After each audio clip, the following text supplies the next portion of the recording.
Hello, thank you for joining me today. I would like to discuss the most important aspect of our lives, which is sadly is neglected more often than it should. I took inspiration from the Hamza Ahmed channel. He has a beautiful video called Full Mental Health Guide that had life-changing effects on my life. You should probably check this video out. And if you want to know the exact steps I did to improve my mental health, you should watch this video also. I would like to shed some light on the concept of mental health. First, I want to prove to you the importance of mental health. Let me give you an example. You would not take an open heart surgery if you knew you're perfectly healthy, right? If you knew you're perfectly healthy, why would you take a life-endangering operation with a doctor literally opening up your heart? If you knew you're perfectly healthy, right? You wouldn't take this operation. The same applies to mental health. If you're not convinced that it's super important, the rest of the video will be useless. So let's start. I would like to provide an analogy with the gym sessions. Let's say you want to build an aesthetic body. You would like to build some muscles, you know. If you want to build muscle, there are a lot of things you can improve on. Your diet, your sleep quality, the protein intake, taking supplements like creatine, constructing the perfect workout for you. But what is the most important thing you should do to build muscle? It's the action of lifting weights. If you don't lift weights, all the other things are practically useless. You're not going to build a single gram of muscle if you don't lift weights, even if you have the perfect sleep, the perfect diet, the perfect supplements, right?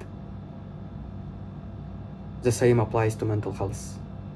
It is the foundation of your productivity, of your happiness, of having great friends, and etc. You should pay your absolute best attention to the thing and make it the main focus of your life. It's the only way to progress in your self-improvement journey. The way I think about the mental health thing is fundamentally your mind controls your thoughts. Your thoughts are controlled by your mind. The actions you take are controlled by your mind. Your desires are generated by your mind. So your mind controls your thoughts, actions, desires. That's why you have to give it your best attention. I hope you get my point. Before we continue, I would like to make a small announcement.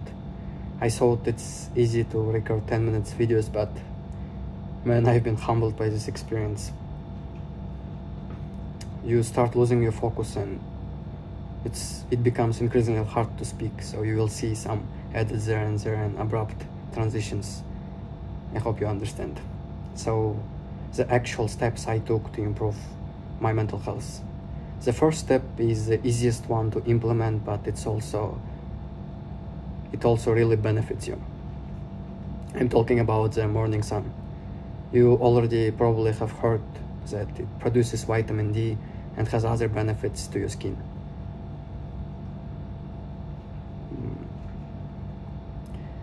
Every time you wake up, you should go and get some sunlight into your eyes. The way I do it I brush my teeth and open the window immediately after that, and kind of protrude my hand out and look into the sky for 5 minutes. That way you get the beneficial rays into your eyes. Yeah, the important moment, don't do it through the window, because the window is known to block a lot of the beneficial rays that the sun produces. And when you do that, you will start feeling less sleepy, and you kind of feel like your mood is just becoming better and better. And the other thing it's going to help you with is the sleep regulation. So if you think about the past, our human beings were designed by nature to prosper outside. There was no concept of concrete buildings where we live right now. People in the past, I mean millions of years ago, would live in the jungles under the sun. Their sleep would be regulated by the sun. There were no alarms or smartphones. They would wake up when the sun comes up and sleep when the sun comes down. So when you take the sunlight into your arms, your biological alarm says to your body to wake up and sets an alarm, I think around for 16 hours. And after 16 hours, you start to feel sleepy. So even your sleep benefits from taking sunlight into your eyes. I do it, and I will not stop doing it until the rest of my life. I think it has too much benefits. The second step you can take is acknowledging your environment. In the past, when we were basically cavemen, the populations were low, and you would only live with your tribe, which didn't have a lot of people. Maybe they had around, I don't know, 50 people. But now we live in the crowded cities where we see hundreds of new people every day, and it's not good for our mental health. So to mitigate the damage it's doing for you, you should start acknowledging the people around you.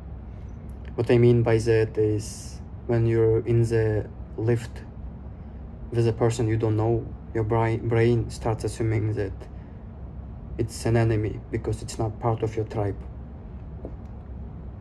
And it produces negative thoughts and saps your brain energy. You shouldn't let it happen. To mitigate this, when you hold an eye contact with them, you should like make a little smile and nod. You kind of tell your brain that it's not your enemy, but rather your friend. And implementing this step will greatly help your mental health. Because now your brain is wired to think that people around you are all your friends, and obviously it's going to greatly benefit your well-being of your mind. I have a good story to share illustrating the power of acknowledging your environment.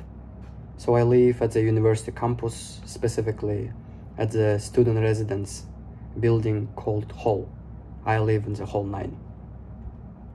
So there is a security guard, the Chinese guy that doesn't know English, that sits at the entrance of the hall.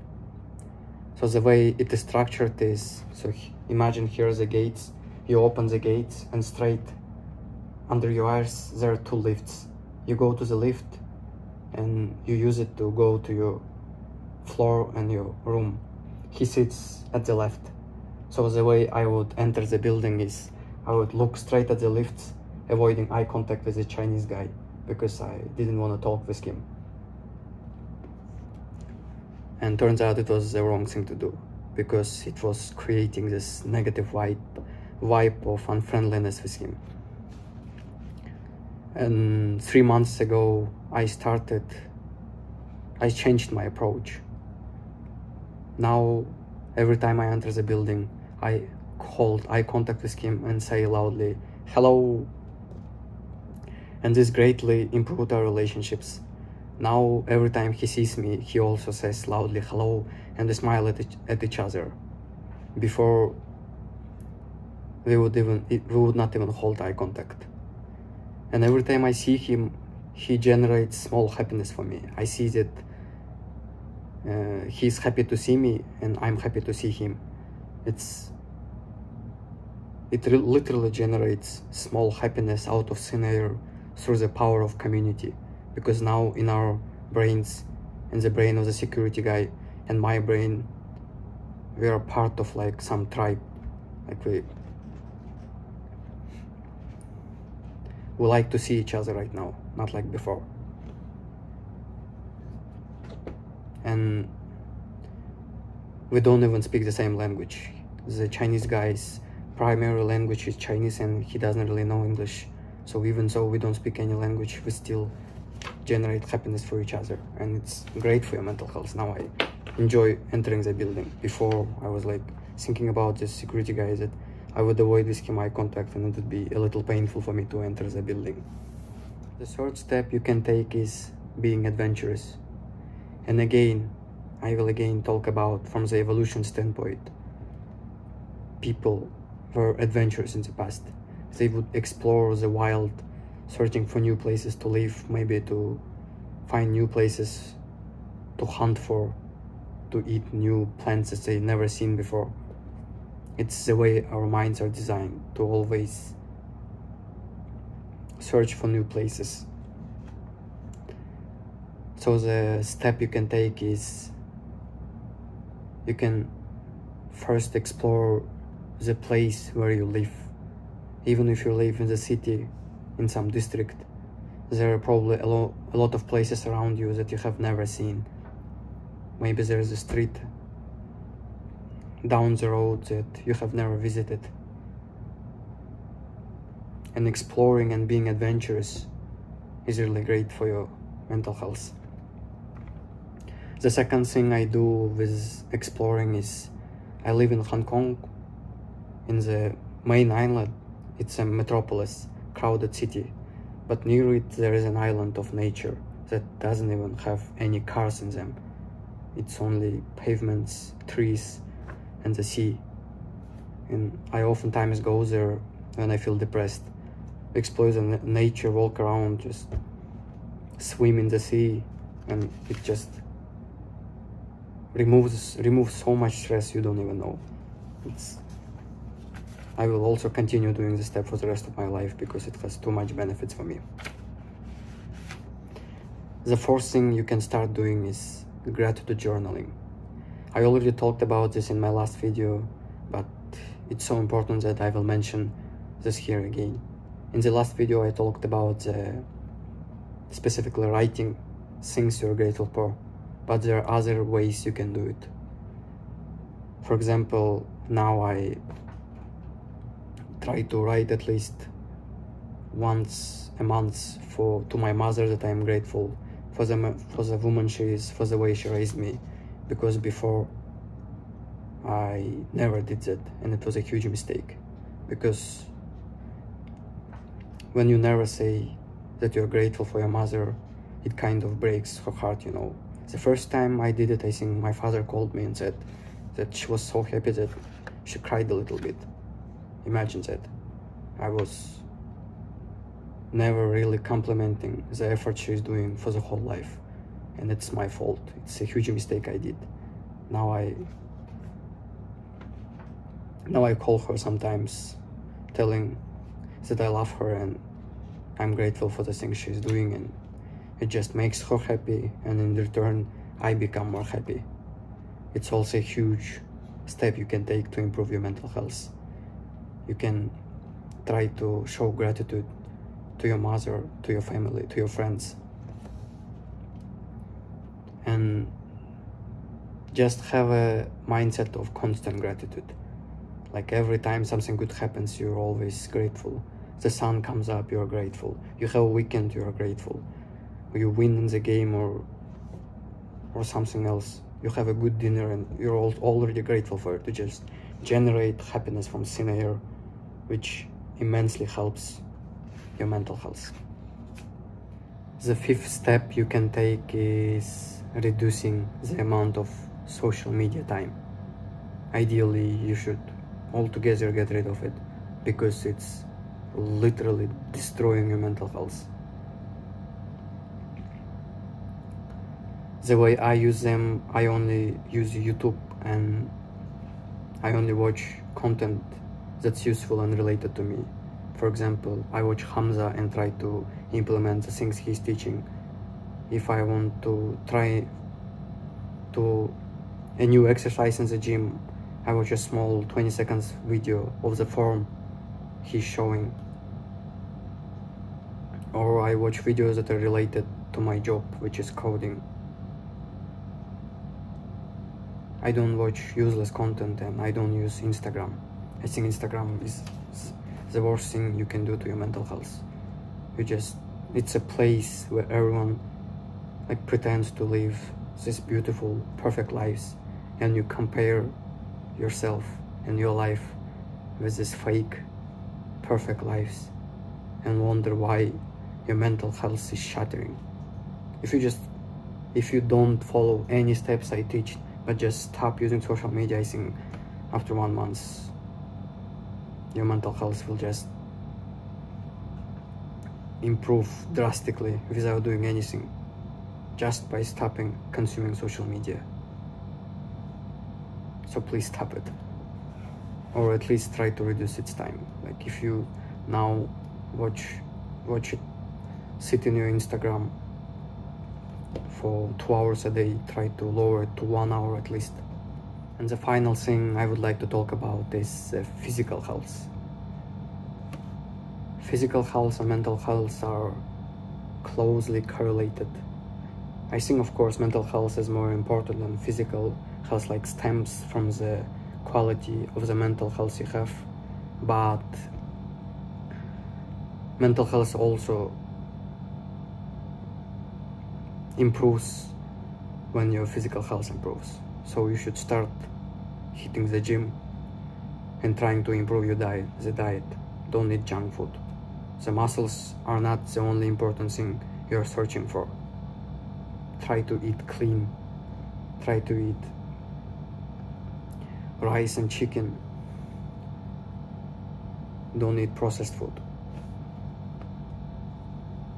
I think if you follow all of the steps, after even 1 month, you will see great improvements. If you continue doing them months after months, you don't need to do all the steps. If you do 1 step, 2 steps, or half of the things I teach you, I think you will see the benefits and you will start enjoying improving yourself.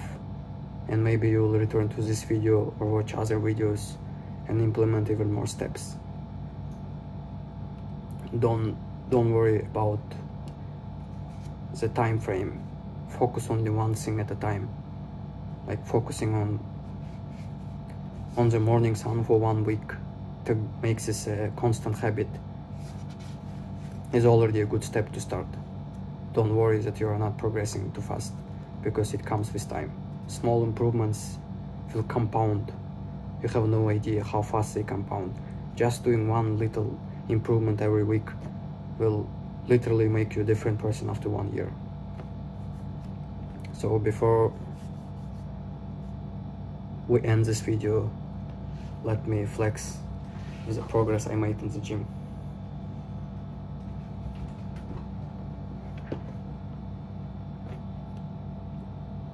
Work hard, guys.